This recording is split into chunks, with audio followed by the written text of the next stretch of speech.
This is Zaxxon for the Apple II.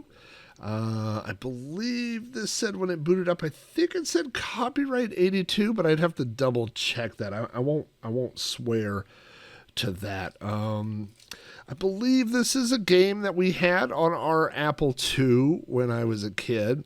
I am using for my MiSTer just the old, this is a PS3 controller, and what's good about this is on the Apple you can use either the D-pad or you could use the analog sticks, and of course the Apple II has a analog joystick, so it kind of it's a little bit more authentic feeling. Anyway, let's see, Zaxxon 1 or 2 players. I think just one. That's us. We'll do a sound check here real quick. This isn't the best game to do a sound check on, at least not this part. Oh, and this controller is not doing. Oh, why am I not going up and down? Oh, because it's on the analog controller.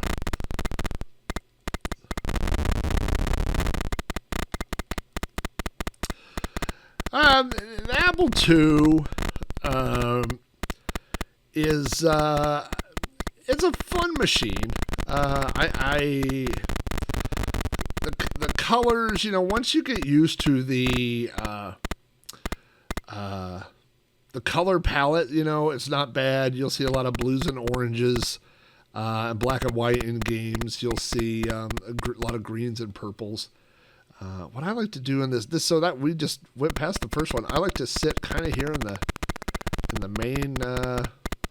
I don't like to go up or down, I guess is the. Oh, I should have went up or down. If you kind of hang out here in the middle, though, then as long as you get the draw on these guys, there we go. And at the middle altitude is where there'll be some satellites. Here's one that come along for bonus points, and those are always right at that height as well.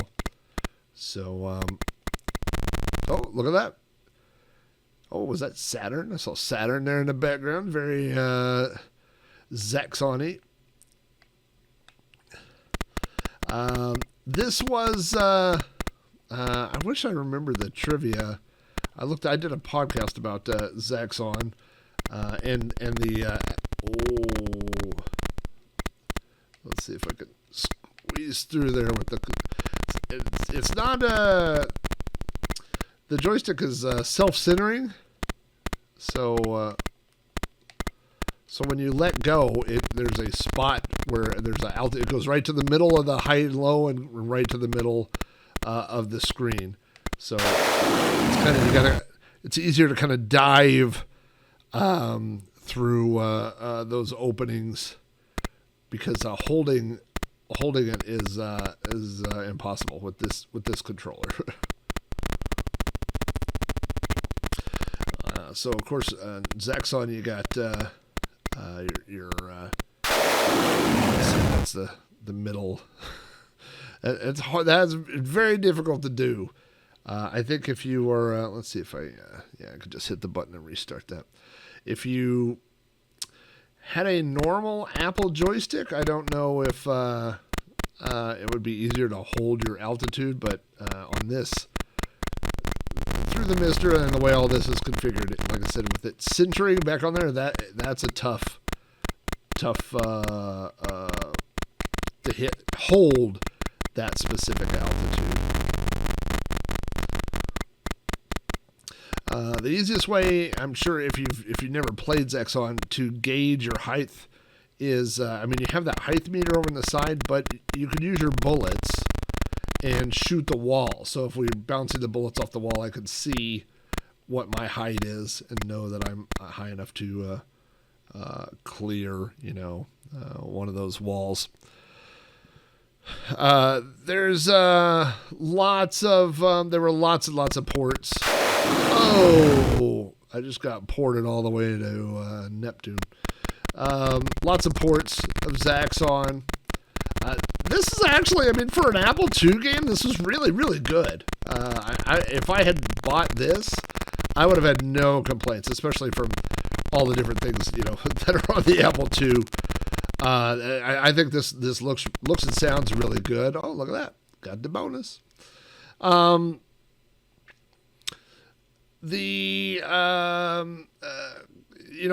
lots of different versions. There are 2 versions for the Commodore 64. That's kind of a well-known trivia fact that that it got 2 different people got the rights. One company got the rights to do the. I believe it's one has the cartridge, and one had the floppy disk version. Squeeze through there. There we go. Good job.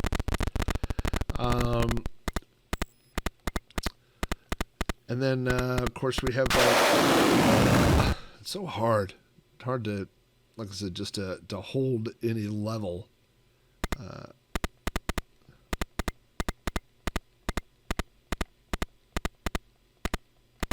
There we go. I believe after the second level, if we do get through here, I think the second bonus round is actually the robot Zaxxon, I think. We'll see if that's what happens here. Oh, look at that. Yeah, I think that's where we're headed. There's a little pause there because that's disc. Oh, look at that. The robot Zaxxon. He's going to try to shoot us with this missile. He was successful in shooting us with the missile. Let's try this one more time. I want to take on old Zaxxon again. Probably the most interesting or unique port of Zaxxon.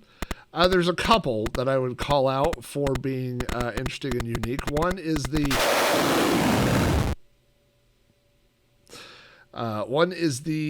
I believe it's isn't it the SMS version that has the 3D port where you can turn on the 3D glasses. I think that's this, but I might be confusing that with Buck Rogers. I don't remember, but probably the most interesting and questionable judgment version would be the Atari 2600, which is not done in the traditional Zaxxon view. It's done from a like a 2-dimensional, behind the ship view. But it works as a game. It's a fun game. It's a fun port. It is a fun game to play. It's just it doesn't give you that feeling that you're playing Zaxxon, But it is a really fun game. It's a fun port. But it's kind of like when you order chocolate cake, and then you get a really good strawberry cake, and you go, yeah, it's good strawberry cake. It just ain't chocolate cake, And so that's what I'd say about Zaxxon on the Atari 2600 is I would go, it's a really good strawberry cake, but it ain't chocolate cake, and it ain't chocolate Zaxxon. That is for sure. All right, let's put on the old Zaxxon seatbelt. Give this a try. Of course, the irony, if you will, or the design of the game, is you got to fly low to hit all these targets, but by flying low, you also make yourself a target for all these missiles and guns and these rockets that go off. Their fire, the rocket fire, will get you. So you got to watch out for the trailing rocket fire. I always try to dive over that wall. I was getting ready to say I always hit this wall. The wall's very easy to avoid, but I'm trying to dive over it because I always want to shoot that radar dish right there. I feel like that's just calling me as a target, but it's so hard. Oh my gosh, I'm gonna lose every man right here. It's just hard to dive down over that altitude just to hit that, and there's literally no reason to do it except for I just want to shoot it. For all the things, I would say just in generally speaking, Zaxxon, or not Zaxxon, but, you've got the Apple II, and it was, it came out obviously before the Commodore 64, but they were in the same space. They were in the same market, you know. People that were playing games on one were playing games on the other. And it was really hard for the Apple, straight up Apple II, you know, 2E, 2C, 2, to compete in that market with, you know, it didn't have sprites. It didn't have, it had an internal speaker that didn't sound great. And that sounds pretty good, though. You know what I mean? It's I didn't even check to see what the sound level was like. Is it bad? I bet that explosion's loud. All right, we'll try this one more time. And you know what? They also oh my gosh, they also have Super Zaxxon was also released. We'll check out Super Zaxxon after this. But you know, so the challenge for Apple II game developers was that you had to port the same game to multiple systems. You had to port the same game to the Commodore that you were porting to the Apple II. But, you know, on the Apple II, you didn't have sprites. You didn't have a SID chip. You didn't have smooth scrolling. You know, you didn't have a lot of the same hardware available to you. Or, you know, chips and technology that was on some of the other systems. So, you know, it's not always fair to compare system to system, you know. And so I think that, you know, looking at, strictly speaking, comparing, you know, looking at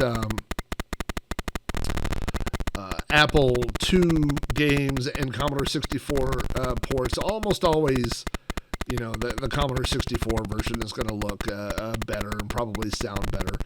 But that's not to say, man, if you were a kid with an Apple, there were lots of Apple BBSs. There were lots of people trading Apple games. There was lots of software out there, and so you might say, well, it didn't look as good as you know, another port or something like that, but there sure was a lot of good stuff out there. And Apple, I think, kind of had that reputation more for hardware hackers. You know what I mean? Like guys that were building stuff, guys that were modifying stuff. I mean, that kind of felt, maybe I'm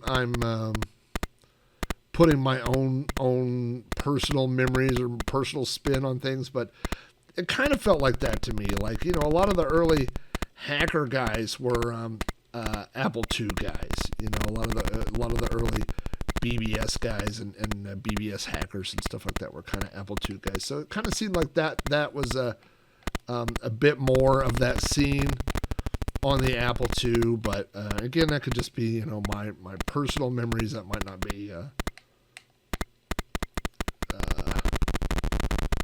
you know, 100% factual.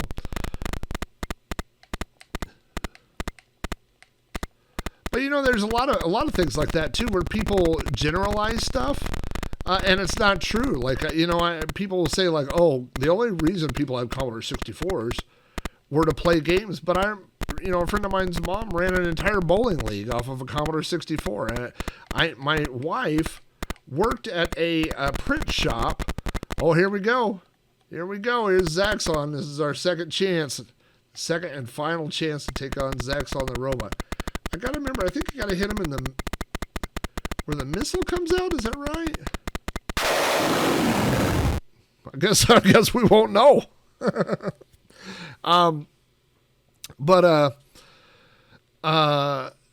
You know, my wife worked at a print shop, and everything, they did everything on TRS-80. So it's easy to say like everybody that had a Commodore did this, everybody that had an Apple did that, everybody, you know, but that wasn't always the case. But anyway, I'm off track here. That's Zaxxon for the Apple II. That's not bad. That's not a bad port. I don't mind that. I don't hate that.